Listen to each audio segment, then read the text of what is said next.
Hello everyone. Our today's topic is present continuous tense. Present indefinite tense पहले वाली video में किया था, अब नेक्स्ट में प्रेजेंट कॉन्टिन्यूस टेंस। अब एक चीज़ तो यहाँ जहाँ कॉन्टिन्यूस होता है इसका मतलब द वर्क और the action is in progress, कि जो काम चल रहा है वो निरंतर चल रहा है, वो रुका हुआ नहीं है, इसीलिए इसको कहते हैं कॉन्टिन्यूस, लगातार वो चीज़ चल रही है। प्रेजेंट से ही इसका मतलब ये प्रेजेंट को बता रहा है, अर्थात प्रेजेंट की बात कर रहा है। हिंदी में पहचान की अगर बात करें तो सेंटेंस के एंड में आपको अब कंटिन्यूटी के लिए लगातार दिखाने के लिए रहा है, रहे हैं या रही है मिलेगा। फॉर एग्जाम्पल कुछ एग्जाम्पल्स हैं, वह स्कूल जा रहा है, बच्चे क्रिकेट खेल रहे हैं, वह खाना पका रही है। There are so many examples, बहुत सारे एग्जाम्पल हैं, आप देख सकते हैं। और एक्सरसाइज के लिए जो कुछ सेंटेंसेस दूंगा वहाँ भी बहुत सारे सेंटेंसेस की प्रैक्टिस आपको दी जाएगी। अब हमें तो हर चीज़ को, कंसेप्ट को देखना है। पहले हमने पहचान देखी, फिर बात करते हैं हेल्पिंग वर्ब्स की। अब ये आप ऑक्सिलरी वर्ब्स जब हमने की थी या हेल्पिंग वर्ब्स के बारे में क्या था, इज आर एम, वहाँ पर आप ये चीज़ें पढ़ चुके हैं। फिर एक बार फिर भी बता देता हूँ, इज आर एम ये तीन हेल्पिंग वर्ब्स लगेंगी। अगर आपका सब्जेक्ट ही, सी, इट और सिंगुलर नाउन एक वचन संज्ञा है तो आप इज हेल्पिंग वर्ब लगाएंगे। अगर आपका जो सब्जेक्ट है वो यू, वी, दे और प्लूरल नाउन बहुवचन संज्ञा एक से ज़्यादा है तो आप आर का यूज़ करेंगे। और अगर आपका सब्जेक्ट आई है तो आप हेल्पिंग वर्ब लगाएंगे एम। अब हेल्पिंग वर्ब्स पता लगी, हिंदी में पहचान पता लगी आपको। अब आ जाते हैं कि जो हमने बात की कि ये कॉन्टिन्यूस टेंस है, निरंतरता दिखा रहा है, लगातार कोई चीज़ चल रही है, एक्शन इन प्रोग्रेस। तो उसको शो करने के लिए हमेशा जहां पर भी कोई कार्य रहा की स्थिति में हो, अर्थात कंटिन्यूएशन में हो, लगातार चल रहा है, निरंतर है, एक्शन इन प्रोग्रेस है, तो वहां वर्ब की फर्स्ट फॉर्म के साथ आईएनजी लगाते हैं हमेशा। जहां पर भी आपको कॉन्टिन्यूस टेंस मिल जाए वर्ब की फर्स्ट फॉर्म के साथ आईएनजी, कोई कार्य प्रगति पर है, चल रहा है, निरंतर है, जारी है, वहां चाहे कोई भी टेंस हो, एक चीज तो कंफर्म होती है, वो है वर्ब की फर्स्ट फॉर्म के साथ आईएनजी। अर्थात जहां कंटिन्यूस दिखे एक चीज बिल्कुल श्योर मान के चलो कि वर्ब की फर्स्ट फॉर्म के साथ आईएनजी तो आएगी ही आएगी।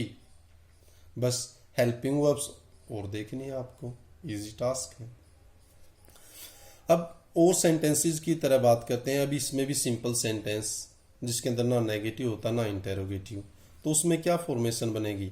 सबसे पहले सब्जेक्ट, जो काम जिसने किया है वो, फिर उस सब्जेक्ट के अनुसार आप हेल्पिंग वर्ब का सिलेक्शन करेंगे, इज आएगा, आर आएगा या एम, उनको सिलेक्ट करना इसमें से कोई एक। फिर कंटिन्यूएशन दिखाने के लिए, निरंतरता दिखाने के लिए वर्ब की फर्स्ट फॉर्म के साथ आईएनजी, और फिर उसके बाद ऑब्जेक्ट। इसको ऑब्जेक्ट बोलते हैं, वैसे अगर इसकी रियल प्रोनाउंसिएशन की बात करें तो it's not object, its object. अब सिंपल सेंटेंस जो किया है, अब उसकी कुछ सेंटेंसेस हैं। वह स्कूल जा रहा है तो क्या हो जाए, ही, वह। अब उसको देखा हमने, ही सिंगुलर है तो इज, जाने की गो, लेकिन कंटिन्यूएशन दिखाना है तो going to school. Second, children, बच्चे क्रिकेट खेल रहे हैं, चिल्ड्रन ज्यादा हैं तो हेल्पिंग वर्ब आर। प्ले, खेलना, प्लेइंग, खेल रहे हैं, playing cricket, children are playing cricket. वह खाना पका रही है, सी सिंगुलर है, उसके अकॉर्डिंग हेल्पिंग वर्ब लगा दिया आपने इज। कुक मैंने होता है पकाना, अब कंटिन्यूअस टेंस है तो cooking food, she is cooking food.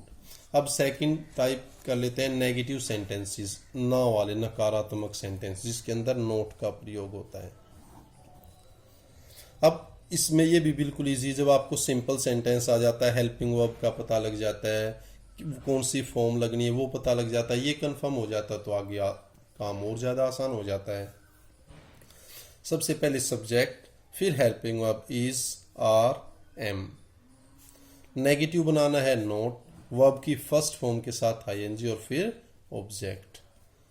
अब ऊपर ही कोई सेंटेंस था, मान लो वह क्रिकेट नहीं खेल रहा, तो ही, उसके according helping verb is not playing cricket. बच्चे क्रिकेट नहीं खेल रहे, children are not playing cricket. वह खाना नहीं पका रही है, she is not cooking food. वह स्कूल नहीं जा रहा, he is not going to school. तो अब थोड़ा सा ध्यान देना है और थोड़े कंसेप्ट क्लियर करने हैं, फिर बिल्कुल इजीली आप इन सेंटेंस को बना सकते हैं। लिखना भी आसान है, पढ़ना भी आसान है, बोलना भी आसान है।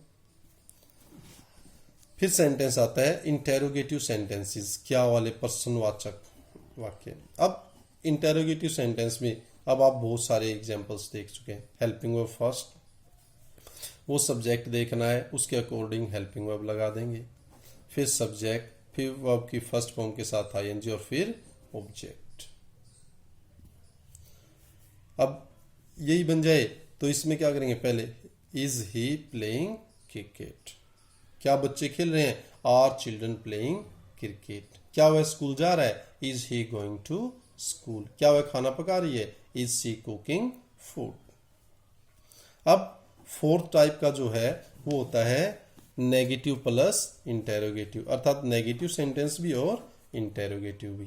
इसमें भी अब कोई ज्यादा मुश्किल काम नहीं है, जब इतना आ जाता है तो ये भी आगे आसान है। सबसे पहले हेल्पिंग वर्ब ले लेंगे, इज, एम, आर। फिर उस सब्जेक्ट के अकॉर्डिंग ही आपको इनमें से सिलेक्शन करना है। नेगेटिव बनाना है नोट, फिर वर्ब की फर्स्ट फॉर्म के साथ आईएनजी और फिर ऑब्जेक्ट। अब इसी का अगर आप फॉर्मेशन करते हैं, इज ही, नेगेटिव बनाना है नॉट प्लेइंग क्रिकेट। क्या बच्चे क्रिकेट नहीं खेल रहे हैं, are children not playing cricket. क्या वह स्कूल नहीं जा रहा है, is he not going to school. आसान लगा ना? पढ़ते रहिए, एंजॉय करते रहिए, घर पर रहिए, सुरक्षित रहिए। Thanks a lot. Please like, share and subscribe my YouTube channel. Thank you. Thanks a lot.